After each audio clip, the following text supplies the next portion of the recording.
right, we are here in Kayseri because we are on our way to Cappadocia. There are 2 airports for Cappadocia, and this is one of them. We are about, I think I said about an hour and 12 minutes away, or 82 kilometers. So we're going to show you the way there. We did rent a car because I heard that, you know what, the roads are really not bad and it's going to be super expensive to take a taxi.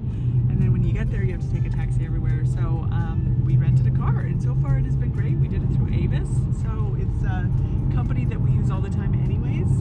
We'll show you the directions, we'll show you our hotel, and then some of the stuff that we're going to be doing over there. Oh, there's a giant mountain in front of us now.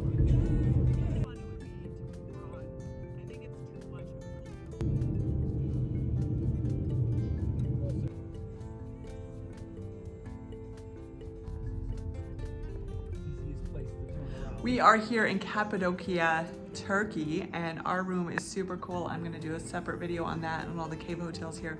But we're gonna just go out and explore right now because we are right in town and there's a lot of stuff going on down there, restaurants, some shopping, some things like that. And then tomorrow we're really gonna set out and do all the things. Go see the castle and the caves, the underground cities, all that kind of stuff. So I'm gonna show you around here, Cappadocia, Turkey. One of the reasons we chose to go to Cappadocia is the same reason others do, for the hot air balloons. But take it seriously when they say these get canceled a lot. We were there in mid-April, and both days we were there they got canceled. It was really sad to not be able to do it. But there were so many other things the area offered, so it ended up being okay. We stayed in Göreme while we were there, which is the perfect central base. There are plenty of restaurants, shops, and things to do, even without a car. All right, we're headed up a hill, as we tend to do, to go get a good view. So on our first night, we just wanted to kind of hang out in the town of Göreme, and we climbed up to Sunset Hill. Sunset Hill is one of the best spots to take in Cappadocia's surreal landscape. It's a simple hike to the top, but the view feels anything but ordinary. Even without the balloons, this is one of those moments that makes Cappadocia really unforgettable.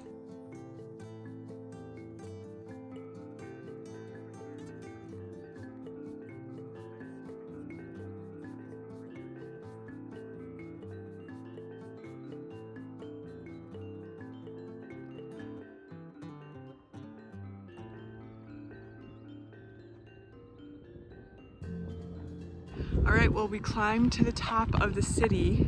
There's a cool cafe here, so we got a beer, which is kind of perfect. Just walking around this area, we're gonna show you both sides of it. This is kind of a perfect first day thing. So there's the castle, the Uçhisar Castle, which we'll go to tomorrow. And tomorrow we're gonna explore all the things.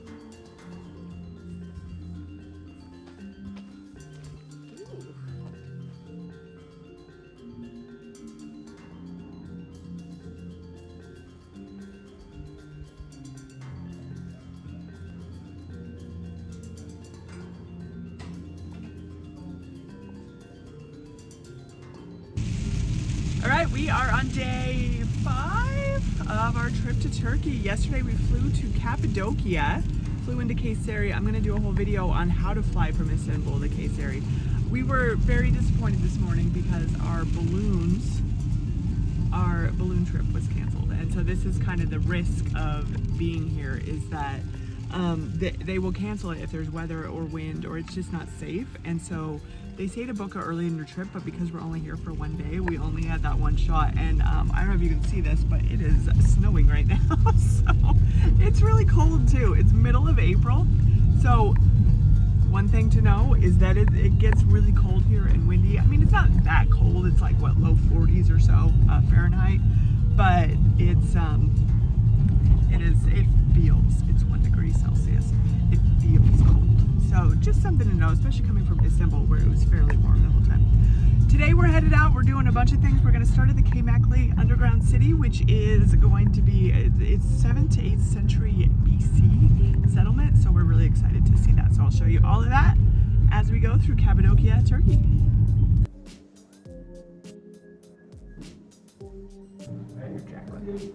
We are here at the Kaymaklı underground caves. It's about 20 kilometers outside of Göreme and super cool. This was built around the 7th or 8th century BC and then was used by different groups throughout the years. Was lived in as recently as 1923, which is super crazy if you think about it. It was open to the public in the 40s and now you can explore, but it is a very touristy location. So I'm going to show you all the tour groups that we're seeing here and all the people walking through, but definitely worth seeing if you're here in Cappadocia. There are two major underground cities. There's more small ones, but these are the two big ones, and so you'll want to see one of these, one or the other, but very cool. We're going to show you as we explore.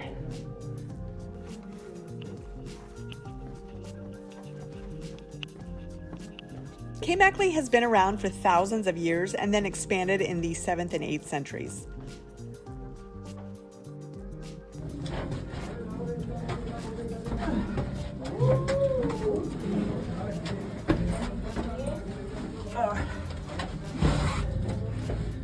It housed thousands of people at its height, complete with kitchens, churches, and storage rooms. Massive stone doors and deep ventilation shafts make it possible to survive here for months.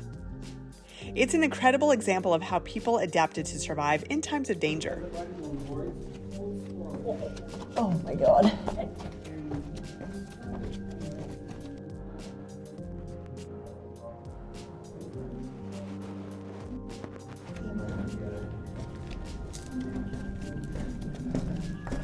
You really have to have some leg muscles here. Quads.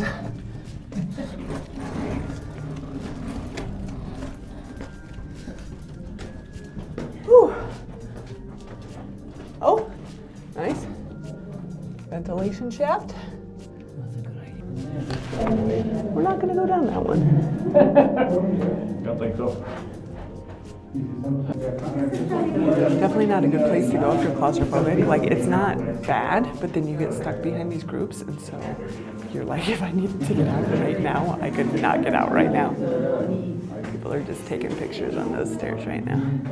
These tunnels remained in use for nearly 2 millennia, providing refuge for local Greeks as recently as 1909. It wasn't until 1923 that the city was finally abandoned. Today, Kaymaklı is a UNESCO World Heritage Site since 1985, and it stands as one of the world's most incredible examples of human resilience.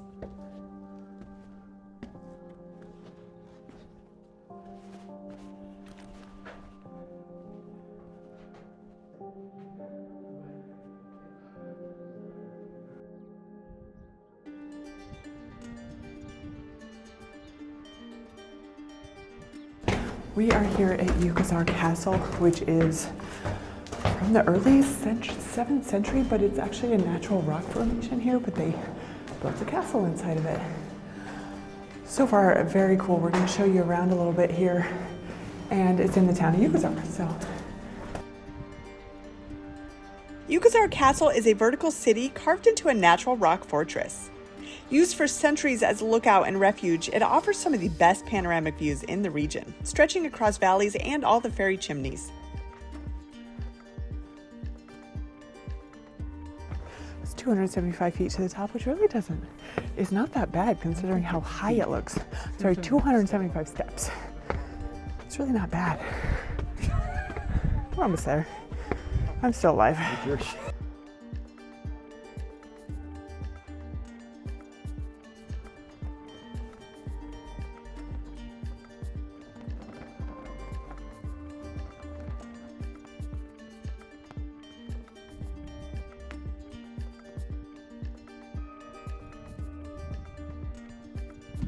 So I just wanted to say we got done with the castle, and coolest thing we've done so far, probably since we've been here. That was well worth it. Not necessarily the coolest thing, but well worth it to go to the castle.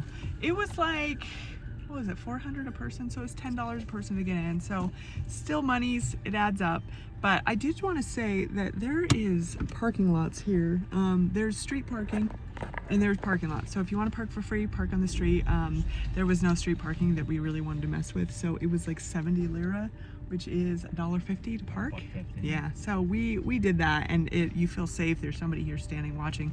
Not like it's unsafe otherwise, but definitely lots of parking in all the places we've been. One of the things I was concerned about is no parking, because people said that it's hard to find parking, but if you want to pay the $1.50, you're gonna be fine.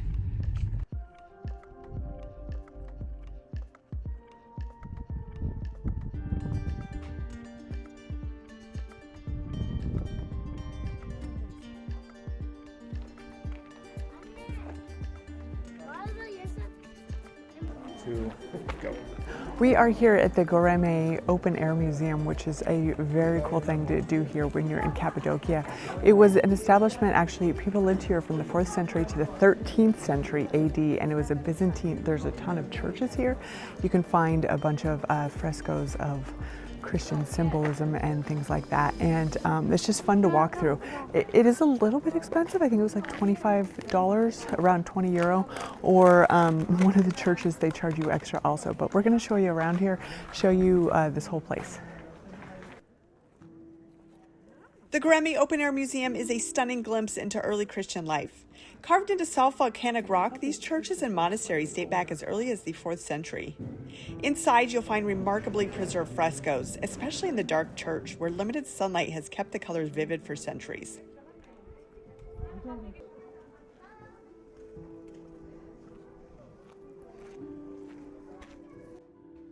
They did not let us take photos inside the dark church, but you can look it up online and see some of the beautiful art in there. It was just unbelievable to see that.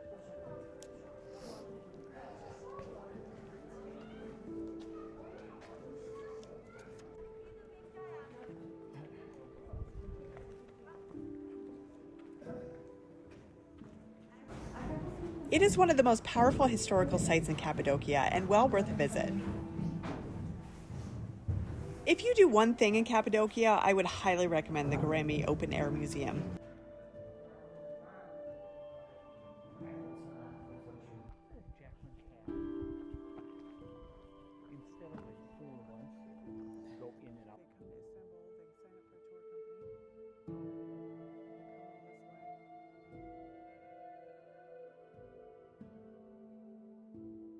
Okay, so we just left the Göreme Open Air Museum, and it was amazing. You do have to go. One thing to think about, they do charge you for a lot of things. So parking was, what, 70 lira, which is a little less than $2. 50, yeah, yeah. that's fine. The museum itself was 20 euro, so about $25 a person. And then there's a church at the top, which is super cool, that they charged you extra for. So they had a ticket booth up there too, and that was 6 euro a person. So all in, it was probably $40 almost per person. So just something to think about, that, you know, none of this seems like that much money, but then you go to one thing and it's this much, and you go to another thing and it's this much. And I get it, they're in a tourist town, and we absolutely want to see this. We're never going to be back here, so we're willing to pay it, but horses. But just so you know, that's something to think about when you come here to Cappadocia. We are now headed to the Love Valley. We're just going to stop, take some pictures, because we hear it's pretty cool, and then maybe nap time. Maybe Eric run, Jacqueline nap. We'll see what we want to do. Love Valley is, putting it lightly, one of Cappadocia's most unique landscapes. You can see literally why it's called Love Valley, which I appreciate their humor. It's known for its towering rock formations shaped by centuries of erosion. The valley is a popular spot for hiking, photography, and of course, balloon views when the weather cooperates. Whether you walk through it or view it from above, it's one of the most iconic scenes in Cappadocia.